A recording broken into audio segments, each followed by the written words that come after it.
Hello everyone, welcome back to my amazing channel Made Me Medical.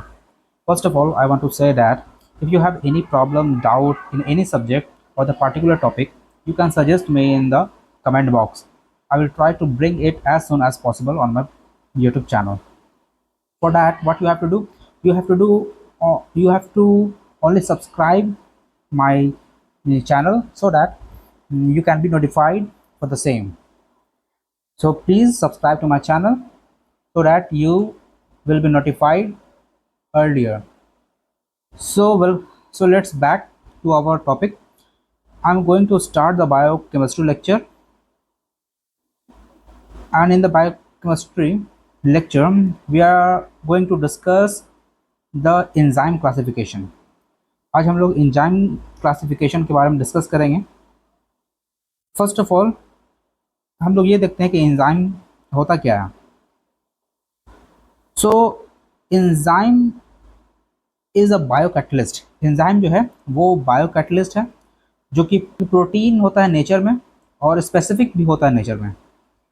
मतलब उसका एक अपना स्पेसिफिक काम होता है. ठीक है, ये करता क्या है, इसका फंक्शन क्या है. सो इट्स इंक्रीजेज, इसका फंक्शन क्या है, तो ये it's increases the velocity and the rate of chemical reaction. ये केमिकल रिएक्शन का रेट को और उसकी वेलोसिटी को बढ़ा देता है. ठीक है, केमिकल रिएक्शन और बायोकेमिकल रिएक्शंस. अब हम लोग बात करते हैं इसके क्लासिफिकेशंस के.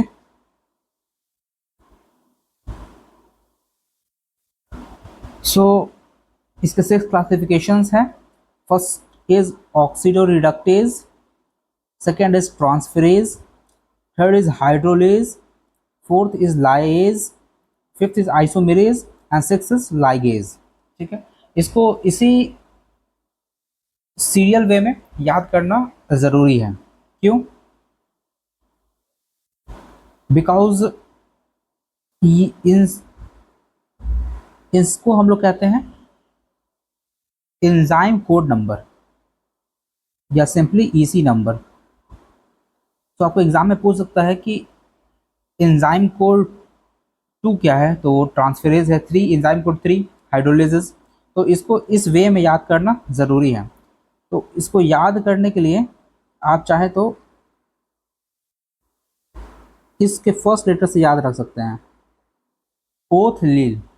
O means oxidoreductase, T means transferase, H means hydrolase, fourth L means lyase, I means isomerase and L means ligase. आप इस तरीके से इसको याद रख सकते हैं. ऑक्सीडोरिडक्टेज मीन्स मतलब वहाँ पे ऑक्सीडेशन भी हो रहा है और रिडक्शन भी हो रहा है. ट्रांसफरेज मीन्स मतलब कुछ ग्रुप जो है वो ट्रांसफ़र हो रहा है, लाइक सल्फेट, मिथाइल एट्सेट्रा, ये सब क्या हो रहा है, ट्रांसफ़र हो रहा है. ट्रांसफरेज में क्या होता है कि उसका मॉलिक्यूलर फॉर्मूला चेंज हो जाता है क्योंकि ग्रुप चेंज हो रहा है.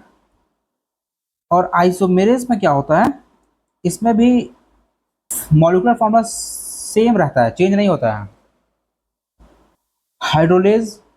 हाइड्रोलेज जो होता है, क्या होता है कि कोई भी केमिकल रिएक्शन में या तो हाइड्रोजन या तो बॉन्ड टूट रहा होता है या बॉन्ड बन रहा होता है. तो हाइड्रोलेज में क्या होता है कि बॉन्ड जो है ब्रेक होता है. तो उस बॉन्ड को ब्रेक करने के लिए हम लोग को ज़रूरत पड़ती है H2O की, H2O to break the bond. बात करते हैं लाइगेज की. तो यहाँ पे बॉन्ड जो है ब्रेक हो रहा है, तो हम लोग वाटर का यूज़ कर रहे हैं हाइड्रोलेज के केस में. और लाइगेज के केस में क्या होता है कि बॉन्ड को बनाना होता है. तो उसके लिए हम लोग उसके लिए यूज़ क्या होता है, ATP to make the bond. और लाइगेज में होता है, इसमें भी क्या होता है कि इसमें क्या होता है कि बॉन्ड बनता है या ब्रेक होता है. ठीक है, उसके लिए आपको ना ही H2O की ज़रूरत पड़ती है बॉन्ड ब्रेक करने के लिए, और ना ही बॉन्ड बनने के लिए आपको एटीपी की ज़रूरत पड़ती है लाइगेज के केस में. ठीक है, तो या तो बन रहा है या टूट रहा है, उसके लिए आपको ना ही वाटर की ज़रूरत है और ना ही एटीपी की ज़रूरत है. ठीक है, तो वैसा केस लाइएस का केस होता है। तो हम लोग डिस्कशन करेंगे वन बाय वन, सभी के बारे में डिस्कस करते हैं। तो let's start with the oxido reductase. Oxido reductase की बात करते हैं हम लोग।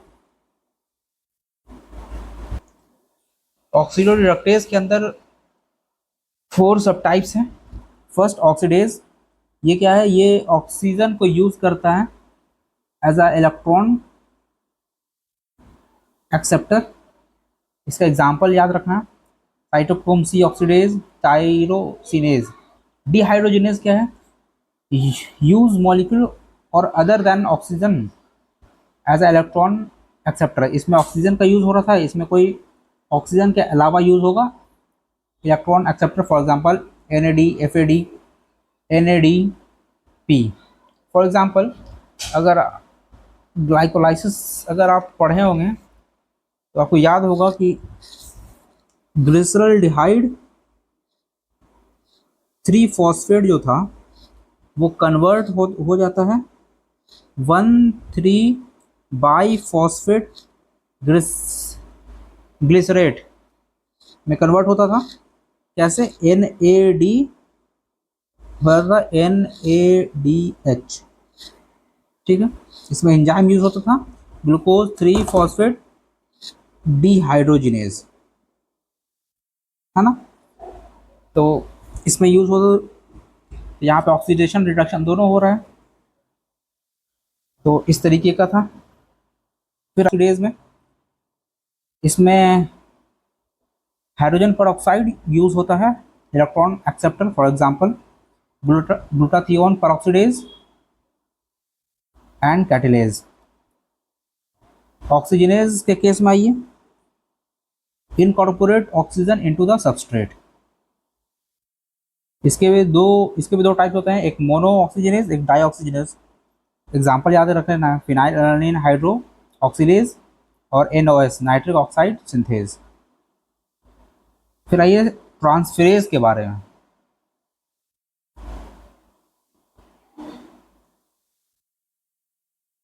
इसके भी सब टाइप्स हैं। Methyl transferase, transfer 1 carbon unit.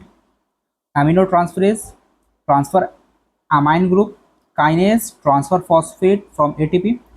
और फॉस्फोराइलेज, काइनेज और फॉस्फोराइलेज जो है ये दोनों क्या करता है, ट्रांसफर करता है इनऑर्गेनिक या ऑर्गेनिक फॉस्फेट को।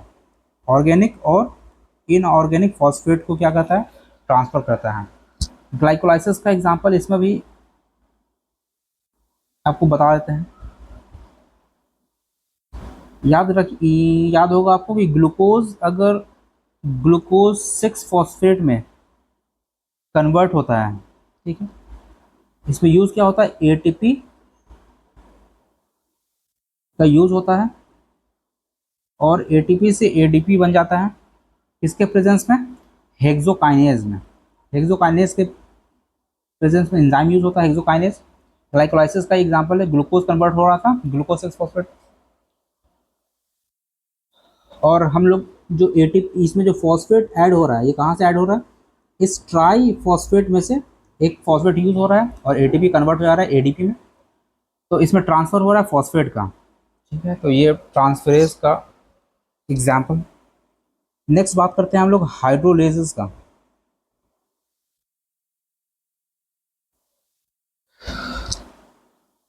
Phosphatase remove a phosphate from a substrate.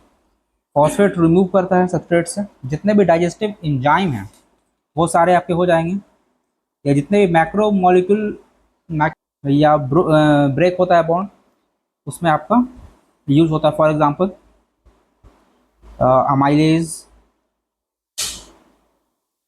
Carbohydrate को तोड़ने में काम आता है लैक्टेज, सुक्रेज, ये सब हो गया। फिर प्रोटीन के टर्म, प्रोटीन मैक्रो मॉलिक्यूल है तो उसके रिएक्शन में भी काम आता है, जैसे प्रोटीएज, अर्जिनेज, यूरिएज। लिपिड भी मैक्रो मॉलिक्यूल है तो उसमें लाइपेज, फॉस्फोलाइपेज, ठीक है।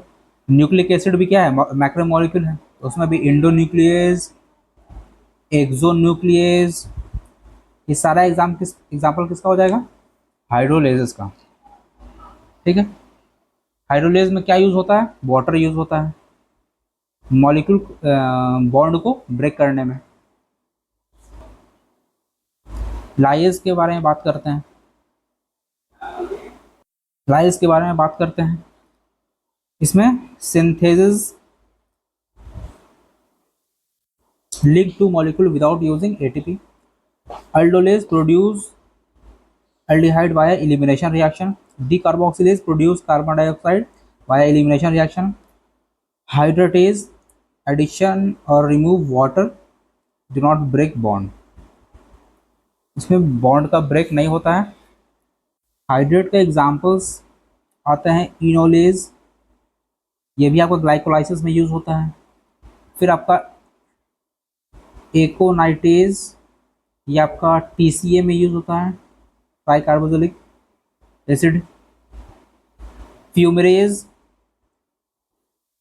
फ्यूमरेज ये भी आपका टीसीए में यूज होता है। तो ये सारे एग्जांपल हो गए हाइड्रोलेट के। ग्लाइकोलाइसिस का एक और एग्जांपल देखते हैं हम लोग।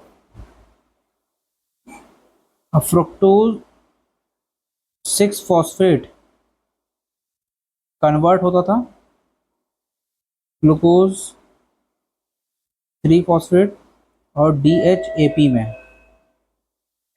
किस एंजाइम कौन सा यूज हो रहा था? अल्डोलेज। ठीक, तो ये आपका लाइएजेस का एग्जांपल है। और ये जो दोनों जो मॉलिक्यूल हैं ये आपस में क्या है? आइसोमर है। तो ये आइसोमेरेज का भी एग्जांपल है। ठीक है, यहाँ तक हम लोग आइसोमेरेज डिस्कस करेंगे, तो उसका एग्जांपल हम लोग पहले ही देख चुके हैं यहाँ पे। ठीक है, बस इसको डिस्कस कर लेते हैं। आइसोमेरेज में आपका रेसिमेज आएगा जो इंटर कन्वर्ट करता है capital L capital D। Stereo isomerase, stereo isomerase आप लोगों ने 12th में पढ़ा होगा। म्यूटेज transfer group between atoms with in a molecule और एपीमेरेज इंटर कन्वर्ट एपीमर्स। लाइगेजेस में आपका सिंथेटेज, कंफ्यूज मत होइएगा आप ना इसमें। लाइजेज में सिंथेसिस है। ठीक है, ये चीज है। और यहाँ पे आपका लाइगेजेस है, सिंथेटेज है। यहाँ पे अक्सर कंफ्यूजन बना रहता है, इसको आप देख लीजिएगा। Synthetase link to molecule via ATP dependent reaction and carboxylase use carbon dioxide as a substrate. So आपका क्लासिफिकेशन ऑफ एंजाइम पूरा कंप्लीट होता है। So if this video is helpful for you, then do like, share, comment and definitely subscribe to my channel. That's it for today. Thank you very much.